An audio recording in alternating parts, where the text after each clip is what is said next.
The Toronto Blue Jays have made a couple of moves that we need to speak about, and pretty interesting.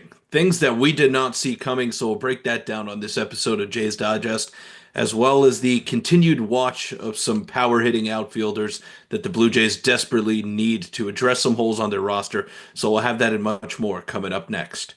Welcome in everybody to Jay's Digest. I'm your host Peter Vryonis, alongside host Nick Gosse. And I don't know if I'm lagging a little bit for you guys, but bear with us because we're doing our best here to keep rolling with all this content. So shout out to you guys for all the support, and make sure to hit that subscribe button before we get into the video.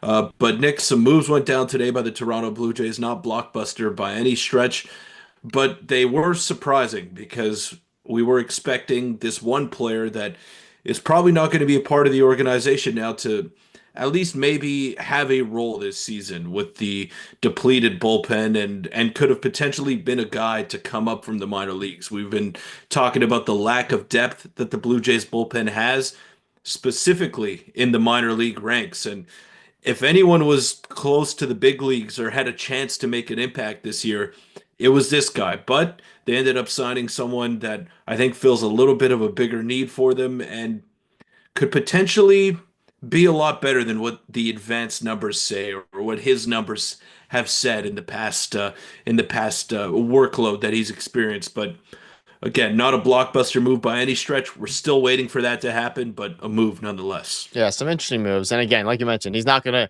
be a headliner of any sort of headline this season for the Toronto Blue Jays, but it is interesting for a couple of reasons. We're going to dive into a bunch of different things here. So we'll start with this. They've signed Josh Walker to a 1-year, $760,000 contract. Hagen Danner has been designated for assignment. And that is someone I mentioned on our stream and our videos as a potential bullpen piece going forward. And we're looking at Josh Walker. We'll focus on him first, then we'll get into Hagen Danner.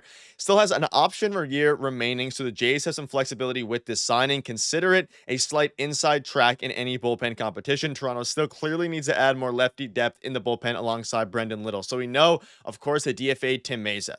That was obviously halfway through the year last year. Yankees picked him up. It is what it is. They DFA'd Genesis Cabrera this offseason as well. So their only lefty at the moment is Brendan Little, who had a very interesting season with the Jays last year.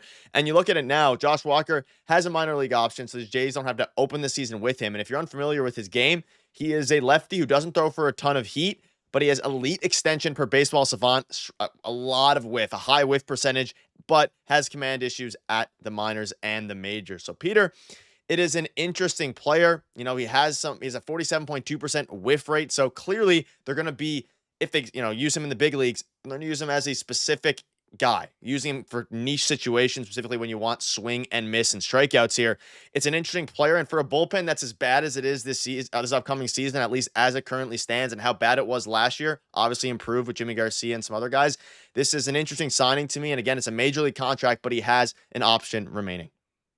And it's surprising to me because Hagen Danner, as you mentioned, could have definitely been a player for the Blue Jays this year. And he's an older prospect. He's someone that has shown some significant promise in the minor leagues, mid 90s fastball, not elite stuff by any stretch, but definitely someone that deserved a look going into spring training. So you see the numbers right there.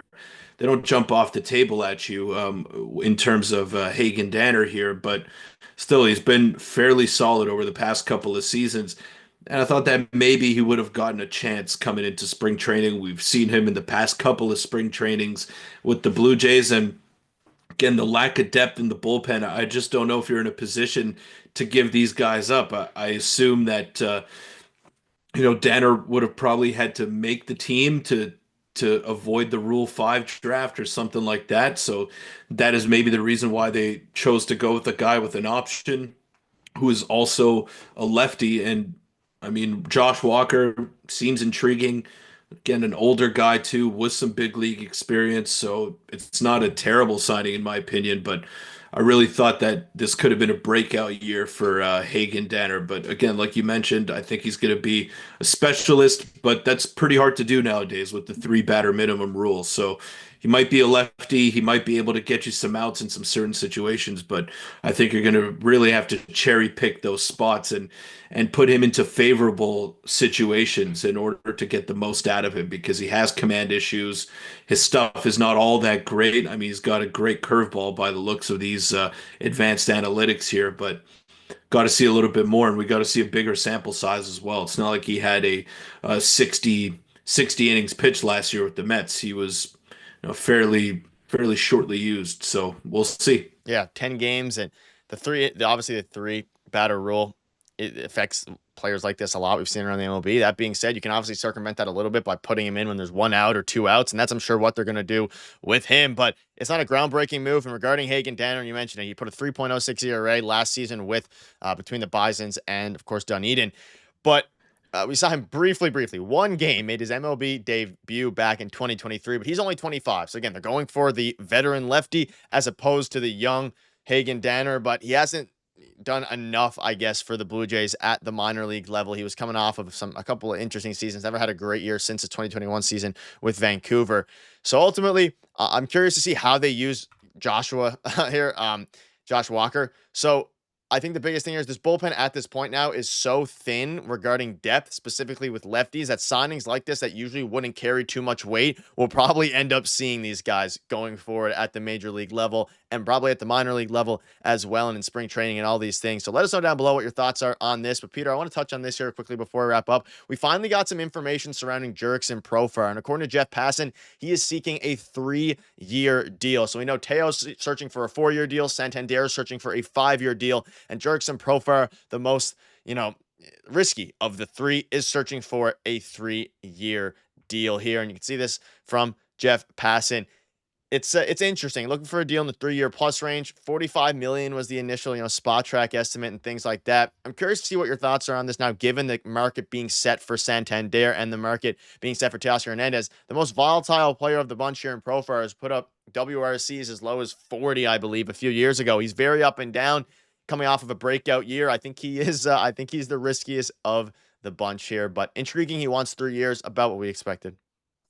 Yeah, it is. It is definitely the riskiest of the three here, and Hernandez, I think, is probably the most polished of the three. Anthony Santander maybe gives you the highest ceiling of the three, and Jurickson Profar, it's intriguing just because of what he can do for you. He is a guy that has played multiple positions in his career. He was once a number one prospect, not for his team, for all of Major League Baseball. He was the number one prospect in baseball when he was coming up. Now he's approaching 30. He finally had a great year with the San Diego Padres. And I think that's also due to the fact that he found his position. He knew that he was going to be playing every day. And it's a lot easier for a player when he knows that the team is behind him and when he knows that he has a spot in the lineup no matter what happens. He was their number three hitter on a team that went toe to toe with the Los Angeles Dodgers and brought them to the brink of elimination. So no one got that close to beating the Dodgers all postseason long, and Jurickson Profar was a big reason why the Padres were one of the best teams in baseball last year, why they were one of the hottest teams in baseball over the second half of the season, and a switch hitter that can play multiple positions, a little bit limited defensively in terms of his actual ability, but I think he's a solid player. He's a guy that gets on base too, so I'm intrigued by Profar, and for the right price, I think a 3-year, $45 million deal could be a steal for that guy. And he might be the riskiest of the bunch, but he could also turn out to be the best player of the three. And we saw the numbers he put up last year, an OPS around 850. He was just a fantastic player for the Padres. And they became one of my favorite teams to watch down the stretch of the season. And Profar was a big reason for that. Obviously, they got some talent around him, and he was well insulated in that lineup. But I think he's a very good player.